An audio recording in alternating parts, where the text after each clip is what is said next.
What's going on, everybody, and welcome back to another episode of Conversations with Jacob. Today I'm joined by Mr. Steve Ward, and today we're going to talk about Mothman, the UFOs, and plus and so much more. So, Stephen, welcome to the program. Well, thanks for having me on the show. Of course. Now, before we get into like the Mothman and stuff, I kind of want to go back to the beginning. And how did you get involved with Mothman and like the UFOs? Well, I grew up in Michigan, in the Detroit area, and I was always interested in science fiction, that sort of thing. And I know at a young age, I read some of Frank Edwards' books. Frank Edwards had these great anthologies called Stranger Than Science, Strange World, that kind of thing. He was a reporter and a broadcaster. And he became a colleague of the gentleman that ran NICAP, Major Donald Kehoe. And and that was my first introduction to things like the Flatwoods Monster and the Kelly Hopkinsville Goblins and that sort of thing. He even talked a little bit about Sasquatch in some of those early books.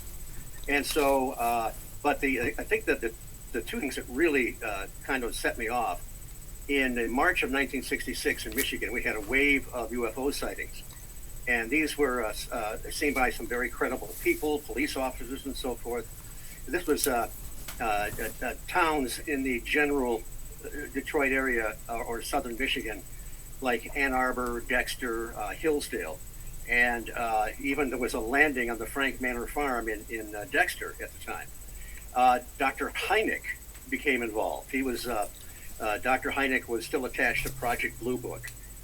Project Blue Book was the Air Force's organ for investigating UFOs, and a lot of people thought it wasn't terribly serious. It was sort of a public relations gimmick, and they wanted to kind of put a damper on a lot of these sightings. But by this time, Dr. Hynek had had started to believe that there really was something to this. He was an astronomer from Northwestern University, very skeptical about all this stuff. And so eventually he came to believe that there was really some substance to it. But then there was quite an interesting turn. He had to straddle the fence. He was still attached to the Air Force, but he still knew that some of these things were legitimate. So there was an all-girls college, which is not an all-girls college anymore, in Hillsdale. And they saw some strange lights from their dorm room. And Hynek, even though it was the wrong time of year, suggested that some of the lights might be swamp gas. Well, that's all the press needed to hear, was swamp gas. The UFO mystery is solved. So he was known as the swamp gas guy for many years. And just to follow that up a little bit, 10 years later, I saw him speak at the MUFON Symposium in Ann Arbor, Michigan. And it was the name of his talk was called Swamp Gas Plus 10 and Counting. And by this time, he had been separated from the Air Force. He started the Center for UFO Studies in Evanston, Illinois, and became one of the good guys. So, and around that time, he wrote the book, The UFO Experience, where he established the close encounter categories, like close encounters of the first, second, and third kind. Well, anyway, that wave of sighting was pretty fascinating. And then the following November was one of the first major sightings of the Mothman. And this is even before Mothman had a proper name. November 15th, 1966. He chased two couples out of what they call the TNT area north of Point Pleasant. And it was this particular sighting, he was some kind of a winged humanoid, about 6-7 feet tall, 10-foot wingspan, red glowing eyes. And this thing hit the wire services all over the world. Excuse me here, just Jeff Wamsley, who founded the Mothman Museum, has collected articles and so forth for years, for decades. And if you go into the Mothman Museum, you'll see where that particular sighting even hit some of the military newspapers that the guys overseas got. So this just went everywhere. And I thought, when I read it in Michigan, I mean, I was in junior high in Michigan at the time. I thought, how cool is that? A winged humanoid chasing two couples down a 2-lane highway. And later on, he was dubbed the Mothman. So those are the kind of things that kind of set me off. And then I started reading, going to like everybody did back in those days. You went to your public library, tried to find any book on the unusual, on UFOs that you could find, and there weren't all that many, but it was a start. And then you'd look at magazines and order books and magazines and so forth. No internet, no Googling, to find stuff easily. So it was a pretty interesting time, and that's really what got me started in this field, I guess you call it. All right. Now with the Mothman, do you think the Mothman and UFOs are like kind of connected? Well, John Keel, who wrote the Mothman Prophecies, and he heard about the Mothman and thought he was going to be there a day or two, just checking it out. Between the years between November '66 thereabouts and December '67, in that time frame, he talked to a little over 100 people that all saw something. Most of them described the same thing. Some just described kind of a large bird or something like that. But he began to believe that there was really some substance to this. And I forgot your initial question. I was going off on a tangent there. Oh, my question was, and do you think that Mothman and the UFOs are like connected? Oh, yes. Okay. Well, they at the same time, there were all kinds of strange lights going overhead all the time. It was very high level of activity. When the people, the Scarberrys and the Mallets were the two couples that were chased down Route 62. They first saw this thing standing by the old North Power Plant, which is no longer there. Linda Scarberry thought it was a man standing in the road, and this thing, all of a sudden spread its wings, and they could see it had these red glowing eyes, and it shuffled off toward the power plant, and then chased them into town. Well, after that, several other people started to see it, and again at the same time. Well, and then what happened was everybody wanted, there were lines of people to get into the TNT area to see the Mothman. And these guys were bringing in their shotguns and bow and arrows. They were going to bag a Mothman. So John Keel and one of his colleagues, Mary Heyer, who was a local reporter there, she wrote a column called Where the Waters Mingle. And she covered the UFOs, Mothman, Men in Black phenomena, and so forth. Well, they went down south of there to Gallipolis Ferry, along with some other people. And that place is can be pretty desolate in areas down there now. Imagine what it was like a half a century ago. And they would go down there at night, and they found a particular hill where they would just park and watch. And they would see, every night, they would see these lights come over. There was a road named Camp Conley Road, which was kind of the southern border of the TNT area. By the way, the TNT area was a place where they made munitions, the explosives, for World War II during the 40s. And you can see the old photographs of what a huge complex it was. But after the war effort, it shut down, and now it's the McClintock Wildlife Area. Well, the southern border of that, thereabouts, is Camp Conley Road. There was a family called the Lilly family, and they were experiencing all kinds of stuff. They would see strange lights go overhead. They would have electronic interference in their house, even sort of bedroom invaders, sort of Men in Black type apparitions would show up in their bedroom.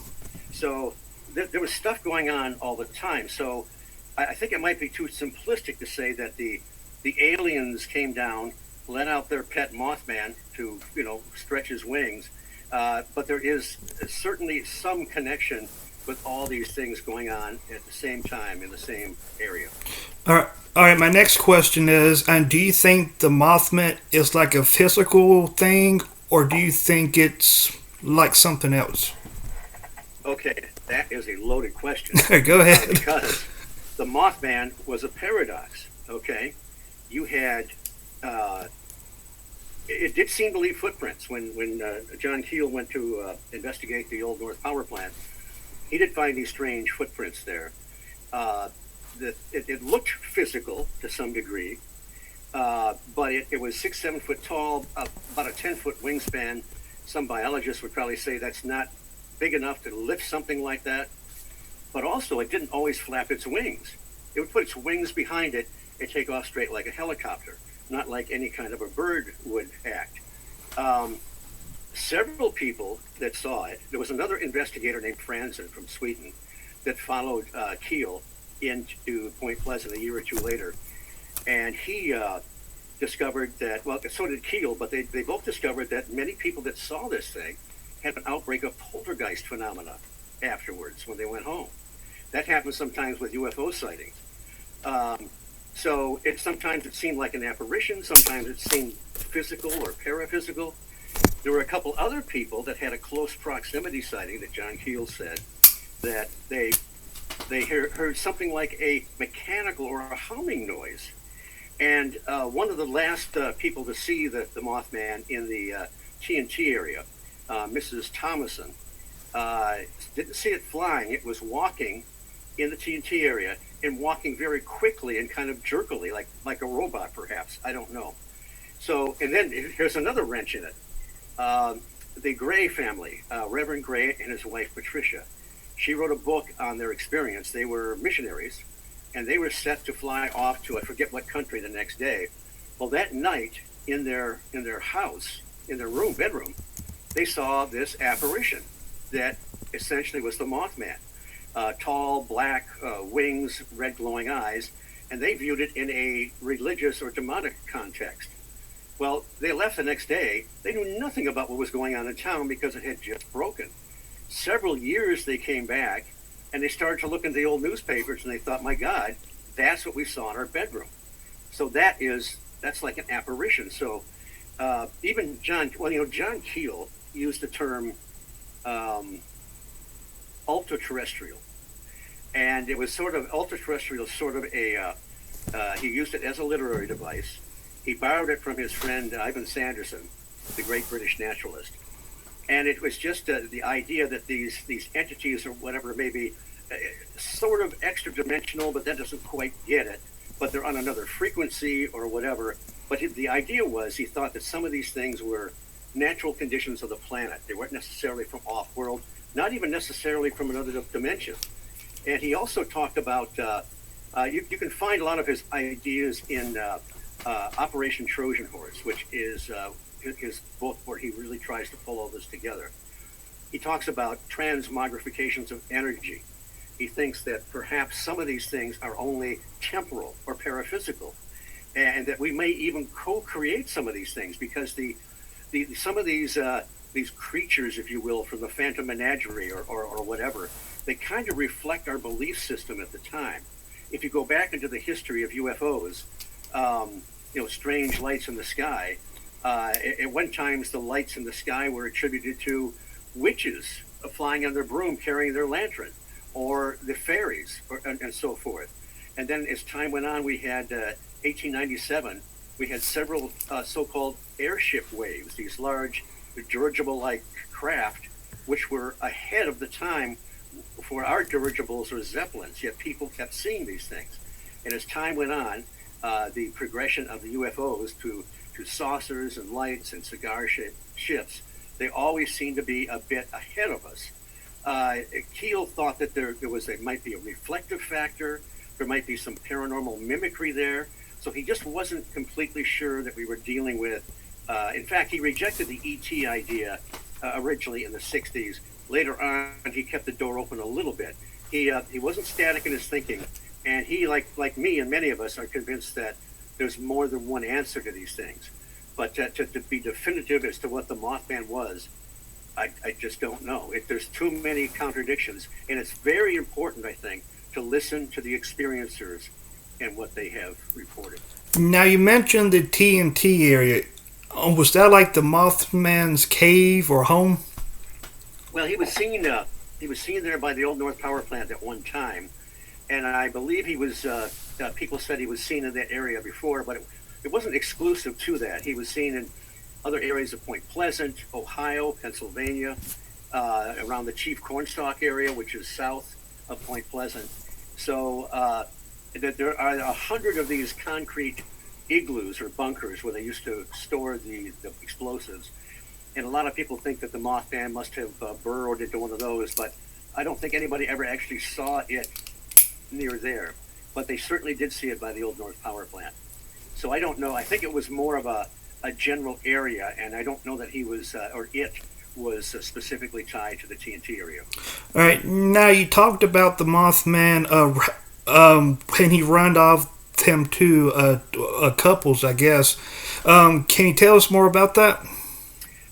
Yes, they when they saw this thing, they drove down the Fairgrounds Road and went south on Route 62 at pretty high speeds, and then they went into Point Pleasant. Now this thing was following them the whole time, and it even I think it landed on a billboard when they went by, and it went right over their car a couple times where they couldn't actually see it.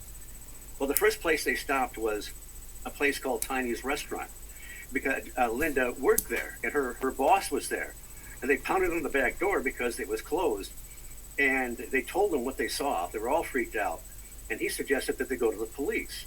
Now, another interesting thing about Tiny's is that sometime later, another Mothman sighting happened over Tiny's Restaurant up in the sky, and it's right near 30th Street where they also had other UFO sightings.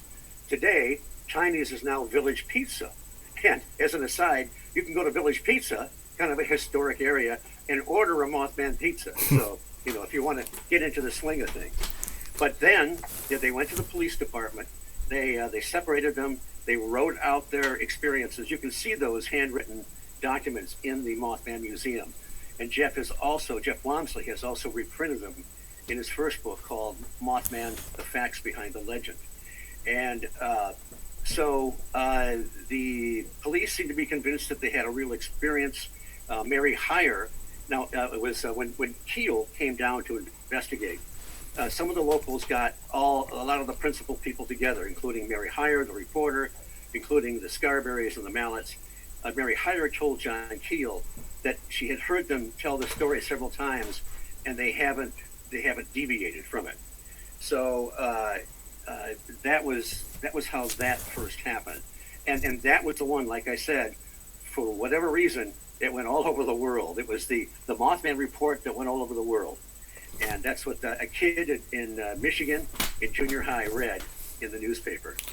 All right, and with them couples that got scared off by the Mothman, and what do you think that they actually saw? Do you think they saw the Mothman, or do you think they saw something and kind of mistaken it has like the Mothman? Well, no, it was whatever it was vaguely humanoid, had wings, red glowing eyes. The head was almost seemed like it was sunken down in the chest. I mean, it looked a little bit like a giant owl with the way it was proportioned. But there aren't any owls that have red glowing eyes that are 6 or 7 feet, so that I know of. And then after that, some of the other major witnesses came forward. Some people thought it was a big joke, and they would go out there to that area, and they ended up seeing something. But Linda Scarberry saw it again several times. The other principals have just after they initially gave their interviews and so forth, they've just been kind of quiet about it. We lost Linda Scarberry, unfortunately, a few years ago, but I was able to talk to her a few times before she passed. Very credible lady, and I'm sure she had some kind of a bizarre experience. All right, now, of course, the bridge collapsed in Point Pleasant. Do you think the Mothman has something to do with that? I don't. There are people that believe the Mothman caused it. There are many that believe he was a harbinger, like a banshee. It was kind of warning that there was going to be some disaster coming. Which I always wondered about harbingers. Why couldn't they be more specific? I'm not really trying to be funny here. If some kind of force is there trying to warn us, it needs to come more specific, not just scaring the heck out of people and chasing cars. If you could get a message that the bridge is in danger or something like that, maybe you could act on it. But there were other people that were, a lot of people are, well, Keel talked about people that were psychic. Certain people seem to be tuned into this phenomenon. That's why some people seem to see cryptids and UFOs and so forth, and others don't. And so, I don't know, have you seen the film, The Mothman Prophecy? I have, yeah. Laura Linney, there are elements of the film that do reflect back to what happened. Laura Linney plays a character where she has this dream about packages floating in the water. Well, Mary Hyre was having dreams like that, a real foreboding. But she wasn't dreaming about the bridge, but she saw, colored packages floating in the water, and of course, Christmas is pending. The same thing with that Mrs. Thomas that saw the sort of a robotic version of Mothman and was having the same kind of dreams. There were, and now this is where the Mothman prophecies part comes in. There were all kinds of crazy things going on. If you read the book, Keel was immersed in people that were having experiences. They were channeling messages. They believed they were in contact with the Space Brothers somehow, and they were some of them were getting prophecies that would come true, and then they would be kind of, there was one gentleman. Oh heck, he was I think he was a professor at Michigan University. He started getting messages, and then they came true, like maybe plane crashes or whatever, and then the big one, the world was going to end, and the Space Brothers are going to land on this hill and save us. And so he lets everybody know, and of course, Space Brothers don't show up, even though these other messages came true. So this was happening a lot. There were several psychics or contactees he was in contact with, and he called them silent contactees because most of these people had no desire to be known or be famous. They just firmly believed they were in contact with some kind of an intelligence that was giving them information. Well, they kept, there was hints of a disaster on the Ohio River. Keel was convinced it was going to be a factory blowing up or something like that. But he didn't come forward and say anything about it, because if a factory did blow up, he'd be the first one that they'd lock up and put in jail. But he was just really, really afraid that something like that was going to happen. And then, as time went on, the whatever you want to call them, the contactees, I guess, they started getting these messages that there was going to be this EM effect, and they weren't specific about what that meant exactly, except that there was going to be several days of darkness, and I think maybe this is the one where they said the Pope was going to be assassinated. That might be another one. There were so many of them. But it was, and then if you found out it's going to culminate on December 15th, and the power is going to fail the very moment that President Johnson flips on the lights in Rockefeller Center for the Christmas tree, the giant Christmas tree. So, and by this time, if you read the book, Keel is, admittedly, he's just totally paranoid because so many of these predictions have come true. And he's convinced that, this factory could blow, and he doesn't know how valid this EM effect is. But he's up there. He wasn't in Point Pleasant at the time. He was in his New York apartment. He's held up with a couple of big jugs of water, no nice little plastic bottles of water in those days. And he's watching the TV. President Johnson turns the lights on. Nothing happens. No power loss. And then a bulletin comes over the TV that the bridge between Ohio and West Virginia had just collapsed. That was the moment the Silver Bridge collapsed. It was just bizarre. It's like these messages were coming through, misdirecting everybody. What the hell for, And it just, that's another whole area to get into, is the channeled messages and the collective unconscious and all the beliefs about that. But that played in a big part of what was going on with John Keel and some of the people he was in contact with. These people firmly believed they were in contact with other intelligences that were legitimate. All right, now with the bridge collapse, and do you get your opinion on why it collapsed? Well, they did a thorough investigation, and they found that the 13th eye bar, and that's one of the pieces that's at the very top of the bridge where the cables come through and so forth, it had a defect, and that eye bar failed, and that was it. I mean, it took, in the film The Mothman Prophecies, Richard Gere has all kinds of time to warn people off the bridge, but in reality it took 30 to 40 seconds and it was down.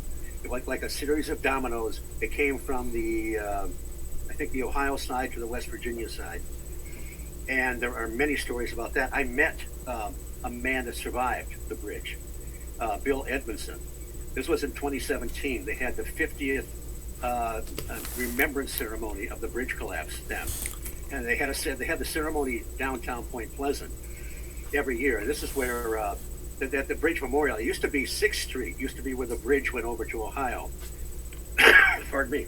Well, there's a memorial. There's a mural on the flood wall of the way the bridge used to look. And then on the sidewalk, there are the 46 names of the people that died on the bridge.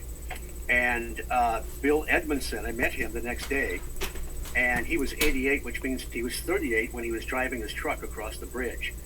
And he told us how, if you imagine the span, it just all of a sudden started to wobble like this, and it went so far to the right, he was holding on to the steering wheel to stay in place. Everything gave loose. His truck hit the water. He was forced right arm first through the passenger window, which of course was rolled up because it's 20 degrees. The sun's almost down. It's December 15th. And so he actually, the currents pulled him up. Briefly, his clothing got snagged on some kind of debris or something. He started to go back under, but then he was able to kick free. He came to the surface. He actually clung with his good left arm onto some of the material that he had been hauling, which we used in tires in Detroit. And a tugboat captain saw him immediately, and they cut off his flow downriver and picked him up out of the icy cold waters. So that's always been a mind-blowing experience. You hear these things on TV or read them all the time, but how often does somebody tell you about a story of survival one-on-one? That's true. Now, of course, and there's like these Mothman sightings, and they're like fake. And how do you guys go about, seeing if it's real or it's fake? Well, it's very hard. You've got to if you try and find out about the individual, about the credibility of the individual,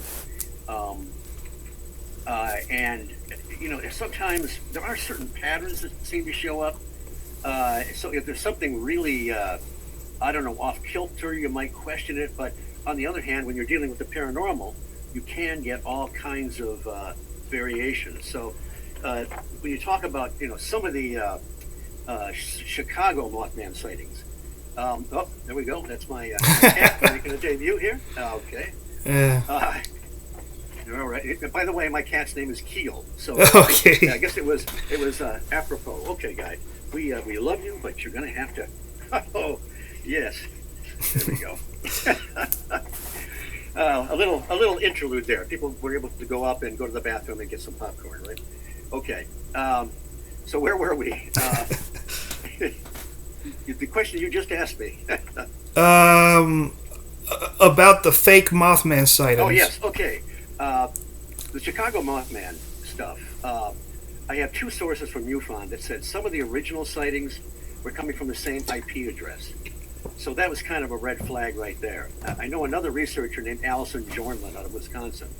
She went and did the footwork. She went to a couple dozen of these sightings some time ago that were reported and found certain problems with some of them.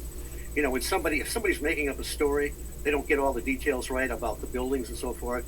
She found some problems there, and there was a couple instances where two people that were skeptical of the Chicago Mothman sightings, all of a sudden there were reports that showed up in their hometown, as if somebody said, "Yeah, I'll show you. Here's a fake Mothman report that you missed," or whatever. That's just my opinion. Now there's a lot of stuff coming out of that area. Some of them could be very legitimate. It's just that I have kind of turned away from that because it was just so odd. You mentioned one. There was one a Mothman sighting a few years ago that was reported, and supposedly some people staying in a motel in Gallipolis, which is right across the Ohio River from Point Pleasant, saw this Mothman-like creature, and it was very different than the the classic Mothman. Now, that may not be a problem, because if Keel was onto something, these manifestations, apparitions, transmogrifications, they might take on different shapes, yet come from the same source. So it's always, when you're dealing with that sort of thing, it's always kind of a crapshoot. You have to suspend judgment on so many things. It's like when you see photographs on the internet of what they claim is a UFO, a ghost, a cryptid. I say, look, I know it's only as good as the person and the story, which I may not know, because with CGI, which I can't do, so you're never going to see a fake photograph from me. Although when I was a kid, I would hang, things up on strings and make some pretty cheesy photographs, but you're never going to see me using CGI, I think, to fake something. So it's just a matter of a judgment call, I guess. All right. Now, speaking, going back to the TNT area, and have you ever been there? Oh, yeah. And you got any stories? I do have one. All right, go ahead. Let me hit the. Is that the mute button right there? There. Excuse me.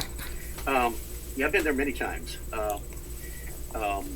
It's a very creepy area, and it's some of the igloos, the bunkers, are still accessible, and at night it's super creepy. And we do take people out there for a tour in the dreaded TNT area where the Mothman was seen on Saturday night at the Mothman Festival, which occurs every third weekend in September, regardless of how that weekend falls. But this one time, I had gone down there. Actually, about 10 years ago, one of the igloos blew up. Somebody, they had rented or sold some of these to private interest. Somebody had stored some kind of explosives in one of them that he shouldn't have been. And these things are big, heavy-duty concrete bunkers. The top was blown off. The metal doors were blown out. And a couple friends of mine and I went down there the week afterwards to see it. It's still there, kind of all overgrown. It looks like one of the domes out of George Pal's The Time Machine from the 1960s. But so that week later, my buddies had gone home, and I thought, I want to see if I have the intestinal fortitude to go out into TNT at night alone. Now, it's no big deal for the locals. They go out there, all the time, but it's still kind of has that aura about it. So I went out there, and by myself, I had my flashlight. I had my digital recorder duct taped to my flashlight. I had my camera going. I looked like a real paranormal investigator for about 5 minutes. So, and I went on the Potters Creek Road. I went down one of the igloo roads, number 7. Went to the second igloo, went inside, filmed, and then I'm driving back, and I had there were like a couple flashes of light, like a strobe, like a flash and then a flash, and it seemed to be particularly dark, and I couldn't figure out what it was, and I didn't have the presence of mind to figure out where I was in the road, so I could come back the next day and try and figure out what it was. It was something mundane or whatever, and so I was staying in a motel across the river. So I got across the river, I walked up the steps to my motel, opened the door to my room, and the TV set turned on by itself and started flipping through channels steadily. And I looked at the clock, and I thought, oh, the time's all right.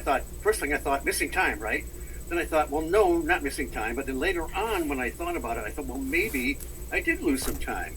But I foolishly did not write anything down. I was not just, and I've heard other people that have had these kind of experiences where they kind of lose a sense of, I don't know, practicality or really trying to, nail things down. So I unplugged the TV set, and fortunately it stopped, flipping. And to make a long story a little shorter, the next year I was in the next room with a couple of my buddies, and one of the same kind of an old style TV set turned on by itself. The next day, it turned on by itself and went through a couple stations, and that's it. And by then we were trying to use a remote through the walls to see if it's some kind of stray electrical stuff. And then a few years later, in the room next to those, we had two couples that we knew were staying in that room. They had a more modern TV. They were having trouble with the sound. The sound kept going down. They kept cranking it up, and then it would blast, and they'd go through the whole cycle again. Then all of a sudden, they had some kind of a beverage can on the nightstand, flew off the nightstand and hit the floor.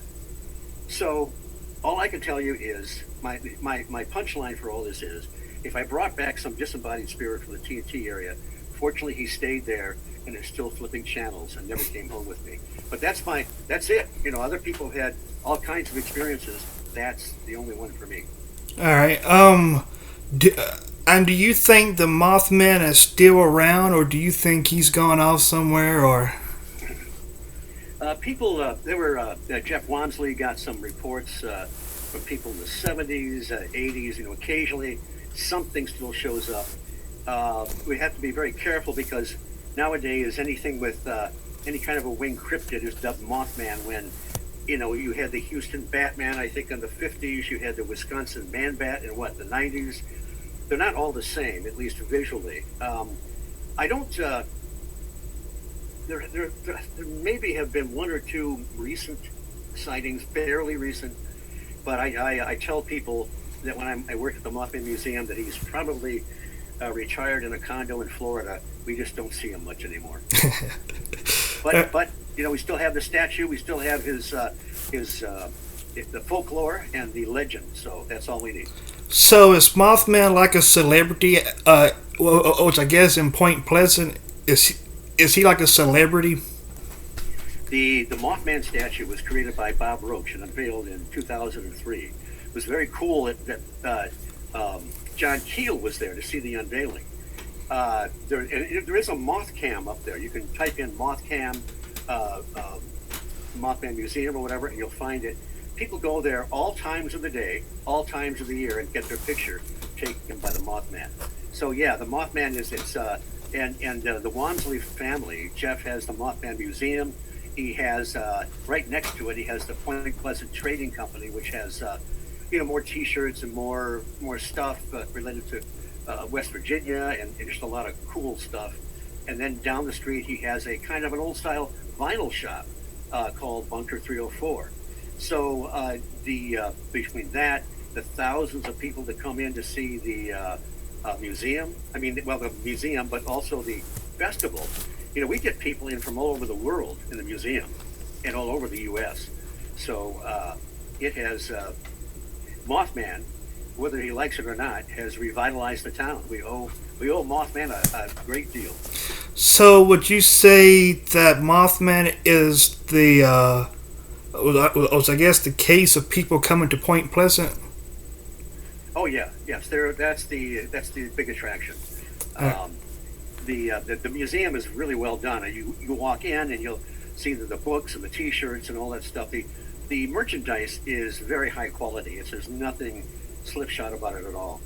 And but then for a few bucks you can pay and go into the museum. And Jeff has done an amazing job of putting together the museum. We even have a wall full of moving memorabilia from the film The Mothman Prophecies. But and just also articles and history and some great Mothman mock-ups. Pardon me. There's also 4 documentaries running all at the same time. A couple of them are done by Small Town Monsters, the Mothman of Point Pleasant. And if you look at the one running in the back, it's called The Mothman Legacy, which is a sequel to that one. You may see my handsome countenance occasionally show up in there if you hit it at the right time. All right. Now I'm gonna go back to UFOs for a second, and can you tell me your opinion on the Roswell crash? Boy, it depends on the day of the week, I think. I think at this point, I suspect it was nothing ET. It was probably some kind of a government project. But there are times when I'm swayed the other way. There was a time when I firmly believed that they retrieved bodies from there. It's just, and I think the government has come up with some wild stories a couple times. It's almost like they want to test the limits of our belief system.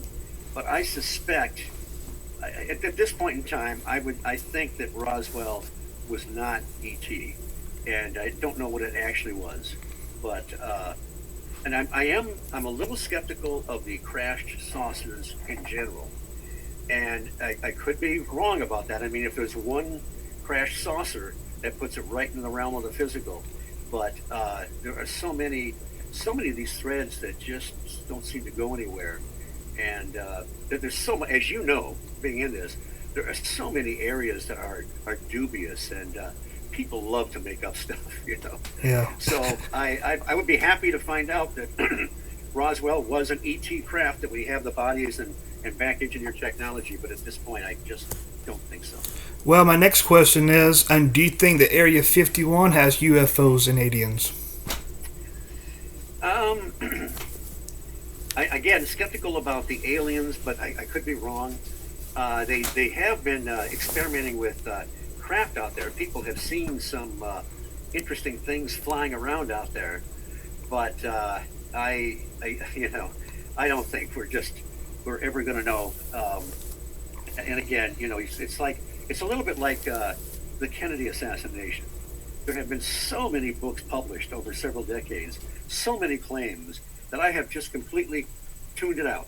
I have no idea, and I don't think that anybody is ever going to reveal to me what that answer is. And I guess I feel that way with some aspects of the UFO field, like Area 51 and Roswell. Right. And do you think that we're being visited by something not from this world? Well, for the longest time, I went on the journey where back in the 1960s, and of course you remember the 1960s, right? Yeah. Well, maybe in history books, okay. But, you know, I was very into the idea of extraterrestrials. I was reading, like I said, Frank Edwards, the Coral Lorenzens had the Aerial Phenomena Research Organization, published these fascinating books about landings and, you know, ETs, these little men getting out of egg-shaped craft. And then when I stumbled on books by Keel, like Strange Creatures from Time and Space, where he starts talking about window areas, and Operation Trojan Horse, where he gets into the possibilities of some of these things being not illusion, but illusory. Sometimes people seeing different things from the same point. I came all the way around where this is some kind of for a while there, I thought we were dealing with perhaps psychic manifestations of the collective human unconscious, like tulpas or whatever. I still think Keel was really onto something with the paranormal mimicry and so forth, Yeah. and the possible manifestations. But when you look at the broad spectrum, I don't know if you're familiar with Albert Rosales. He's written about 15 books. He has a huge database of humanoid reports. The others amongst us, he calls it. It seems to me that some of these reports are physical, may very well be living, breathing entities from elsewhere. I don't know if they're from off-world or another dimension. I think some of the cryptids may be flesh and blood, where others, you know, if you're familiar with Stan Gordon's research in Pennsylvania, 73, 74, southwestern Pennsylvania, they were seeing Bigfoots that were, you know, they were, some of them would vanish, but had green glowing eyes. They weren't like physical animals, whereas other Bigfoot reports seem to be. So there seems to me, I've come to believe that there seems to be some kind of a duality. So a long story short, I think that there's more than one answer to these things. Some of them are ethereal. Some of them are reflective of us somehow. But others may very well be physical beings that are conscious and have their own goals and things that they're here for. So I guess I'm gonna have to. It might sound like a cop out, but I think both are true to some degree. All right, and do you think that Bigfoot and like UFOs are connected? Yes. Well, in some cases. Even Ron Moorhead, who's well known, he used to go out in the Sierra Nevadas, and he's the one that collected the the recordings of Bigfoot, the Sierra Sounds, he called it, and they've been analyzed, and people believe that they're credible.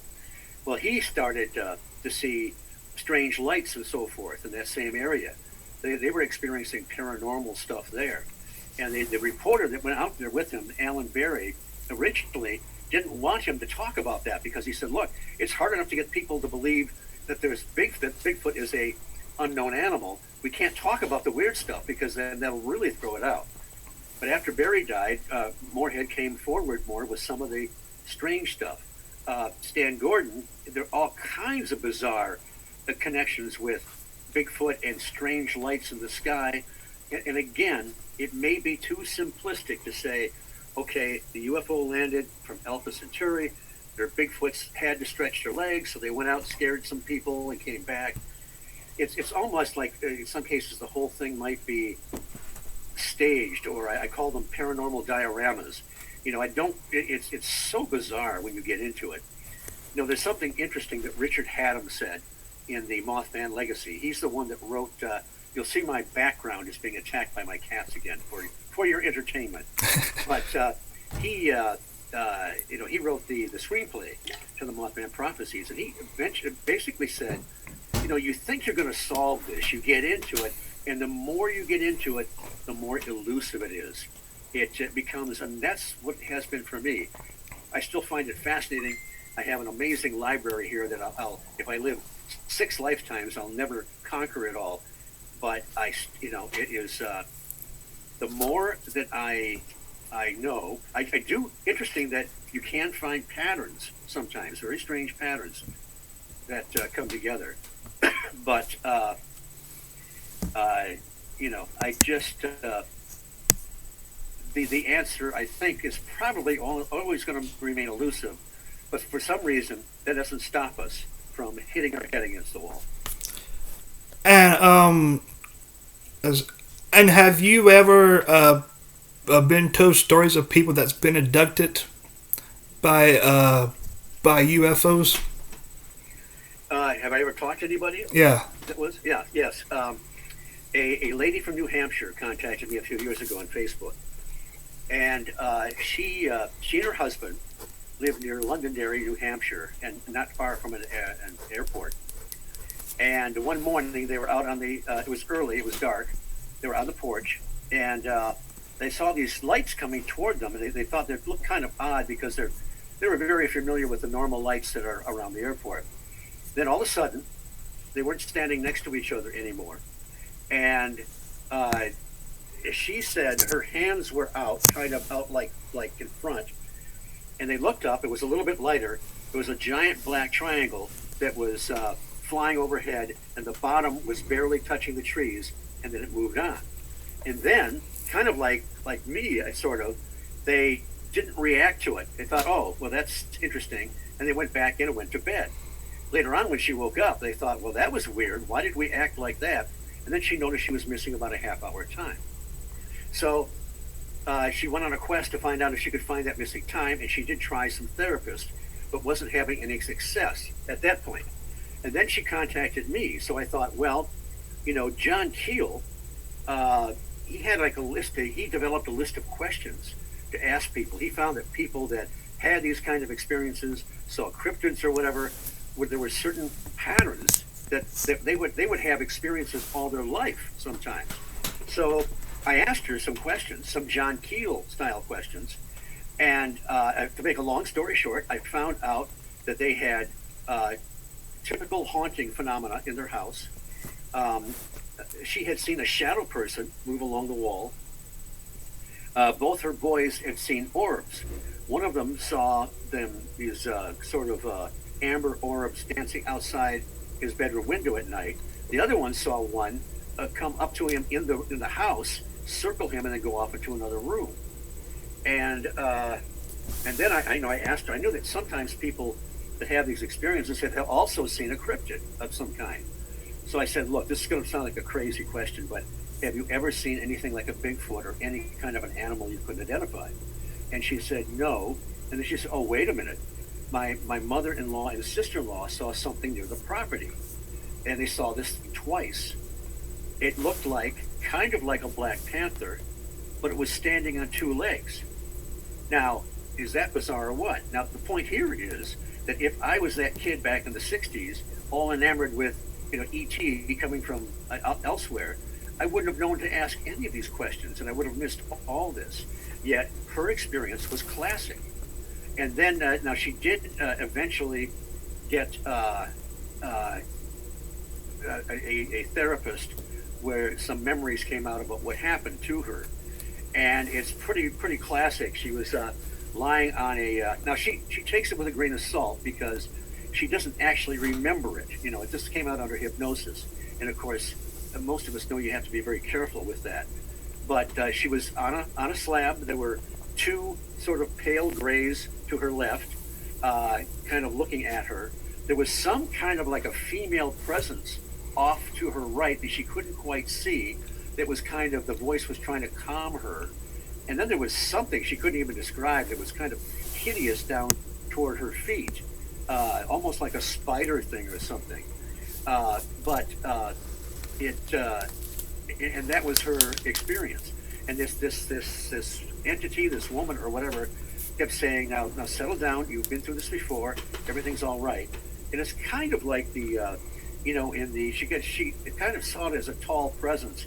In many of these cases, you'll get a tall gray, and the short grays, you'll get a like a tall individual in white robes or something. There's that kind of a pattern. That even goes back to folklore, where people that had encounters with the fairies, there'd be the fairy queen or the tall one that's predominant, and then there's the smaller ones like the worker bees or something. So there's a lot of connections with folklore and modern day UFO experiences. So that was very interesting to talk to her, and apply these basic John Keel questions. People would have strange phone calls, strange visitors sometimes. So there are these really weird patterns that show up where people have these experiences, and a simple ET abduction probably doesn't explain it. Now, going to Bigfoot, and well, I guess my question would be, and what do you think that Bigfoot is? Do you think he's maybe a paradox? Do you think he's a physical thing, or? Well, there are some that do seem to be physical, the footprints and so forth. There are others that, there was the Stan Gordon cases. There's a book by Sally Shepard Wolford, who is the mother of Autumn Williams, a famous Bigfoot researcher. They lived in Boarding, Washington in 73 to 76 when April was very young. And they saw Bigfoots that were translucent. They saw Bigfoots that looked flesh and blood. They saw classic UFOs, strange orbs following cars. So there are some that, even some of the, what you would call the physical Bigfoots, seem to have properties where there's something paranormal about them. They might just vanish or something like that. It doesn't preclude the possibility that there may well be some undiscovered species. But the other fact is that these things are so elusive. I mean, they're seen everywhere. Michigan, Ohio, West Virginia, not just the Northwest, not just up in Canada. But, we don't have the bodies. And then you get, when I was talking about patterns, there was a case in the 1960s, West Virginia, near Marlington, West Virginia. And Doc Priestley is cruising down a two-lane. He's following his hunting buddies in a hunting bus. And then all of a sudden, this car stalls, rolls to a stop. And he looks off to his left, and there's a classic Bigfoot standing there. And the Bigfoot almost seems like its hair is starting to stand up on end a little bit, like there's some kind of a electrical thing going on. But his car has stalled, and he's wondering, what the heck? So his buddies finally realize he's not there. They turn around and come back. Mr. Bigfoot decides he's going to recede back in the woods. Priestley's able to start his car again.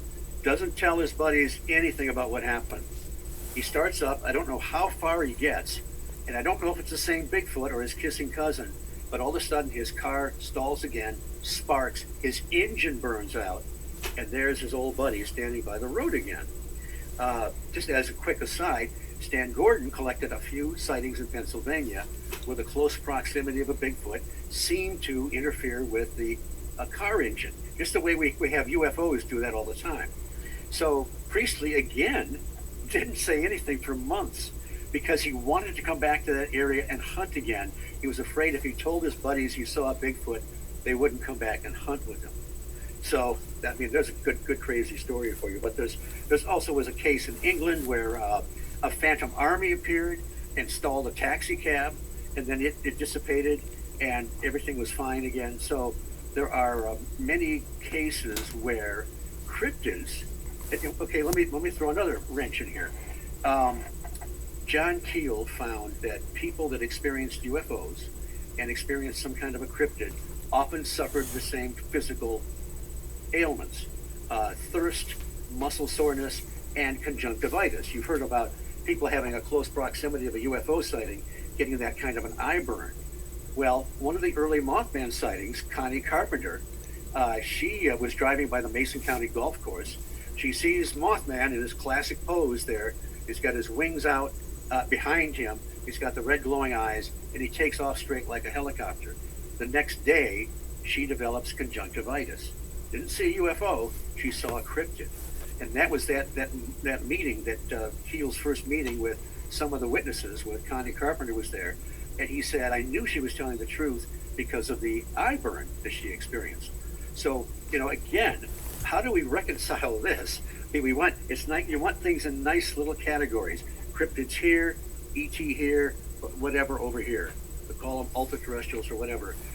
But there just seems to be, no matter what, there seems to be these connections. And how come there's never been a photo taken of Mothman, Bigfoot, or like UFOs? Well, there may be. The Patterson-Gimlin film may be legit. There are a few pictures of Bigfoot that might be legit. The Mothman ones that I've seen, I'm sorry, it could be some kind of a winged creature. I mean, the 9/11 with the towers, it was a shadowy wing thing that somebody supposedly got. But if I almost wish we have never developed CGI, because then it would be a little easier to sift through some of these things. But the reason probably is that there is something elusive, something paranormal about them, where just like sometimes people will see an apparition of a ghost, but it won't show up on film, or maybe it'll show up as an orb when they actually saw a individual. And the other way, sometimes people see orbs, from what I understand, and they snap a picture, and you get kind of a faint apparition of an individual. So it should tell us something about the nature of what these things are, in quotes, made of. So do you think when someone sees a Mothman or Bigfoot and they're going to take a picture, they give off some kind of energy that prevents that from happening? Oftentimes you hear people, the camera doesn't work. Sometimes John Keel was in one of the howlers there during the on his UFO watch, and he's usually, nothing spooks him, but a close encounter of a UFO came down and either landed or just hovered above the ground. He said he was just absolutely terrified, but he had the camera right next to him. He had a moving picture camera right next to him, and he didn't even think to pick it up. So you hear these things over and over again, or sometimes the picture just doesn't come out. So there is something that's blocking that. It's like the phenomena doesn't want to be proven; it just wants to show up and mess with us. All right, and what is your thoughts on crop circles? That's very interesting because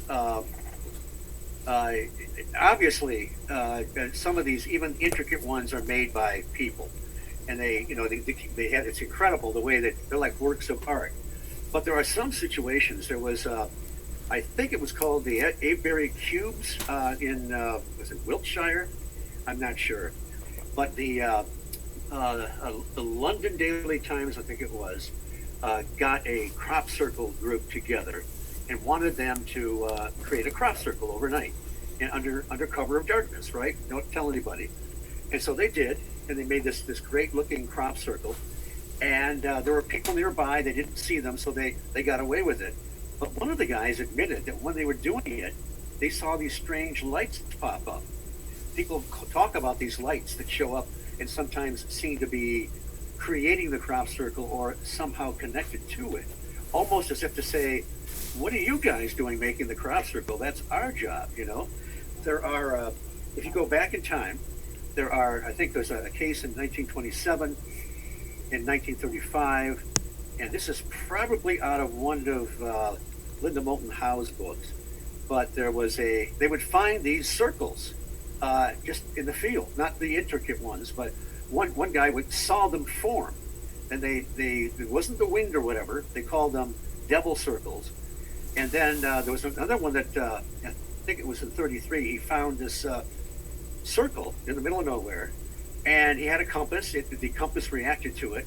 His dog would not go in it, and when he stuck his knife in the ground, it magnetized it.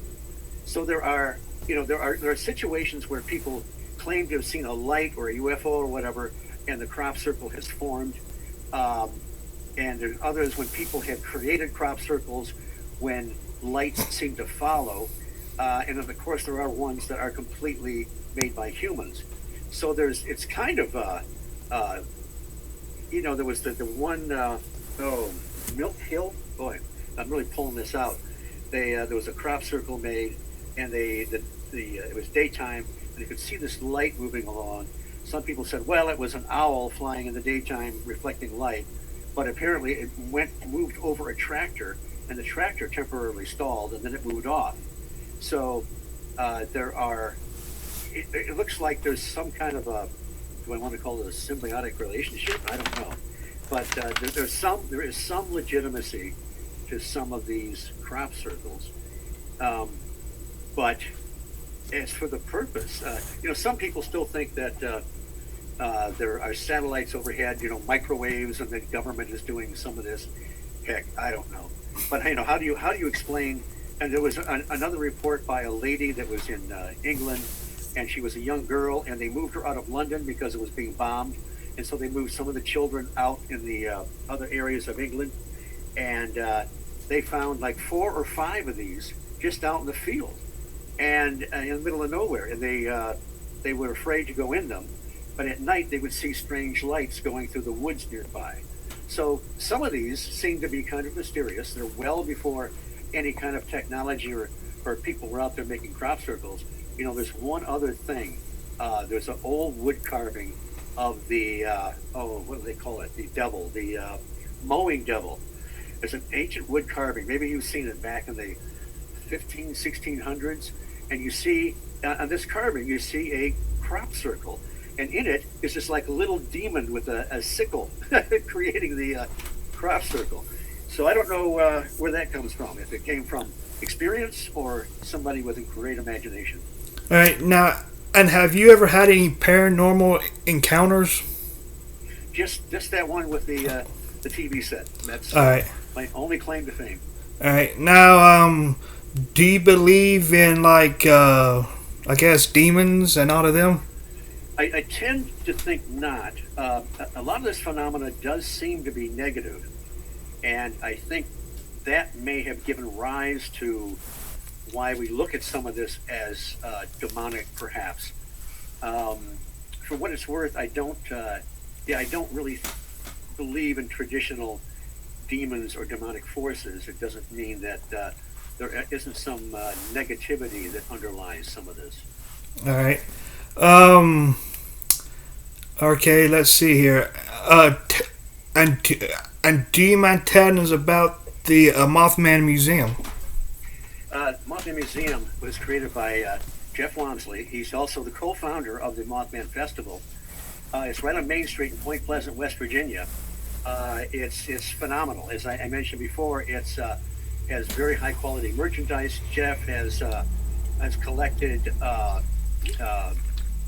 every bit of history, memorabilia you can think of. He has a bunch more stuff that he can't even fit in there.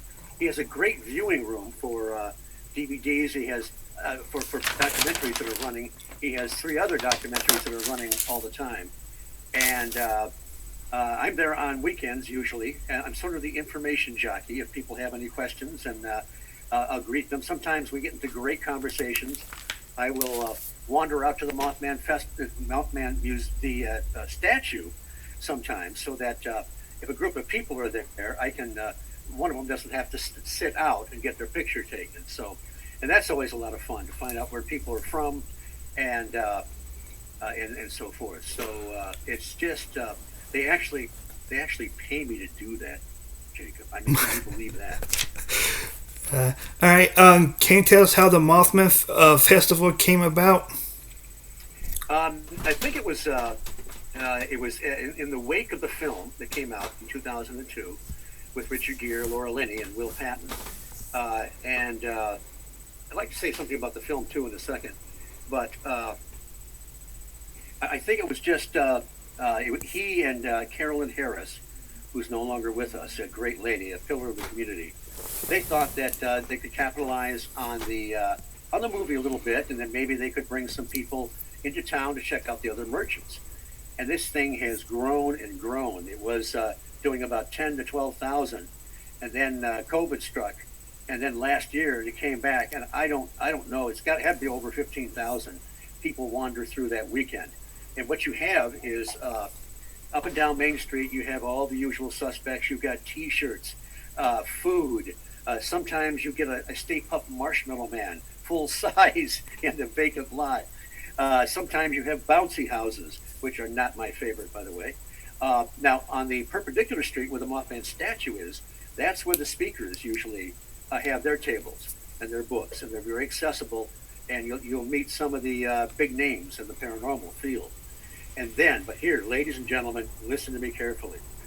Saturday morning, you must get there Saturday morning early, go to the information booth, and buy your ticket for the Mothman hayride on Saturday night. It sells out. It's just a few bucks. It's the only thing that costs any money. We got speakers all day, Saturday and Sunday. You know, all that's free. But the hayride Saturday night, we take people out to the old farm museum and line up 3 tractors and 3 carts. 2 of the carts are proper hay rides where you've got the stacks of hay. They usually give me. I'm the tour guide on the what I call the old man cart with the nice, comfortable seats. And we take people into the dreaded, the dreaded TNT area. You're first accosted by the men in black, trying to turn you away. But fortunately, they're more like the Keystone Cops than the men in black. It's a little bit like a Halloween hayride with a few surprises. But if you walk into the Mothman Museum, look up in the ceiling, you'll see a Mothman up there. Well, a couple of my buddies, the Frick brothers, they take the Mothman down. They hide behind the old acid plant. They run him on a wire. They light up his eyes with battery power, and they blast a sound effect over speakers. I can't tell you the source of the sound effect because they've never paid royalties, and I don't want them locked up or to have an ankle bracelet. But it is an absolute blast to hear the Mothman shriek and come down the wire as the cart goes by. It's such a good time, and people just love it. Yeah, sounds fun. Now, we're live streaming on Facebook, so if anybody has any questions, and you can send them in now. By the way, Steve, you got a podcast, don't you? Yes, my podcast is back up and running. It was on hiatus for a while.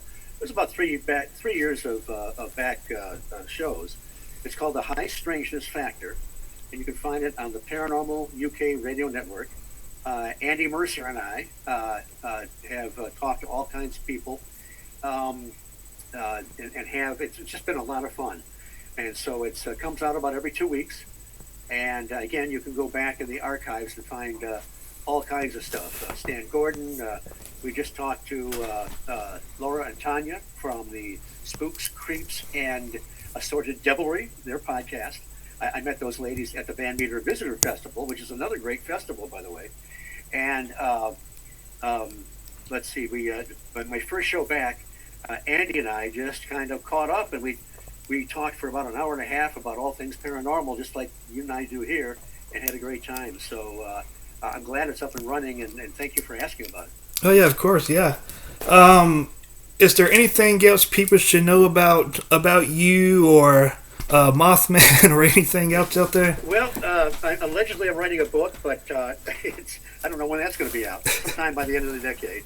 I'm also on the same network and other platforms. I'm on every week on Mac Maloney's Military X-Files, and that's as a correspondent, and that's a fun show. And I think that might be about it for right now. I think I'm going to go to the Loveland Frogman Conference in March in Ohio and pay a visit. I'm not speaking there or anything, but anyway, yeah, I guess that's about it. I'm just a guy that's buried in the books and can't get enough of the mystery. All right. And if anybody on YouTube has a question for Steve, and you can send that in now, I will wait a few minutes and see if there's any comments. Let's see. Like I said, if y'all got any questions, you can send them in, and we'll see what happens. But so we'll wait a few minutes. Okay. In the meantime, if you want to kill some time, I can tell you my favorite vehicle stoppage story. Oh, go ahead. Okay. It's a little weird. This goes back to the late 1800s or early 1900s. Don't know the exact year, but Elliot O'Donnell was he was really a paranormal investigator of his time. You check out his books. He's got all kinds of books on ghosts and so forth. Well, in a book called Ghostland, he talks about his uncle. He calls him Mr. B. And Mr. B was traveling along on a haunted road near Limerick, Ireland. And he's being his driver's name is Dunkley. Now, I usually tell people if you're going to make up a story, you wouldn't call the driver Dunkley because nobody would believe it, right? Yeah. So they're cruising along, and it's Mr. B's in the back. It's dark. It's almost a full moon, and all of a sudden it's one horse, and all of a sudden it stops dead, and Mr. B turns around, and he sees Dunkley is like kind of in a stupor. He's just staring, and he looks terrified, and he looks down, and he sees these little translucent, shadowy figures swarming around the cart. And so he has no idea what's going on. He turns around, grabs the reins, breaks the spell. They take off, get some distance. Dunkley comes out of his stupor, and he asks him, "What happened? What did you see?" Well, from Dunkley's mind's eye, he saw a troop of dancing fairies, the elementals.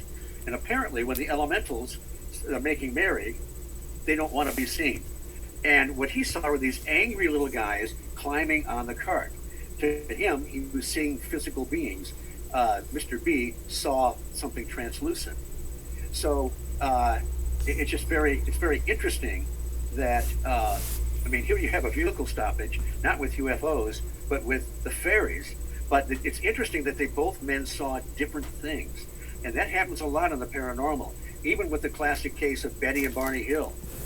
Betty was alert, awake the whole time.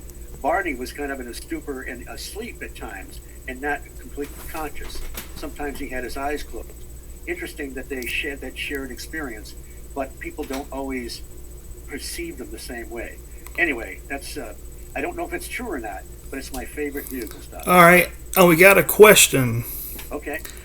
Someone says, are there any people and who have had paranormal experience like the sighting of the Mothman that had to have treatment because of trauma?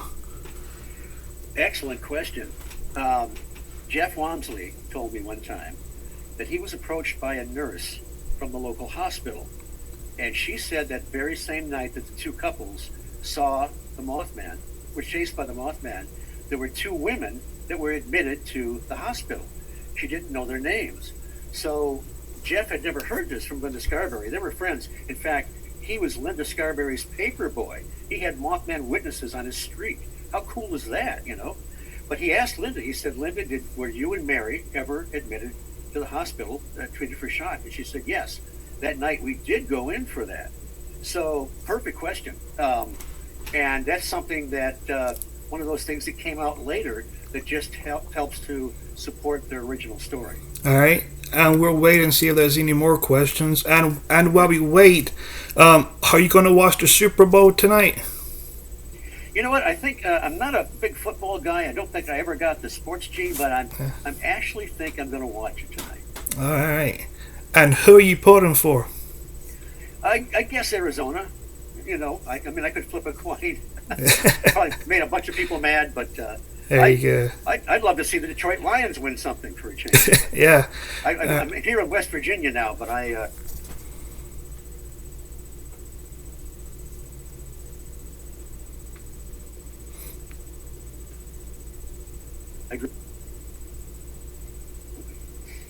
oh, there we go. Oh, there you go. Yeah. I thought I lost you for a minute. we were both paralyzed for a moment. All right.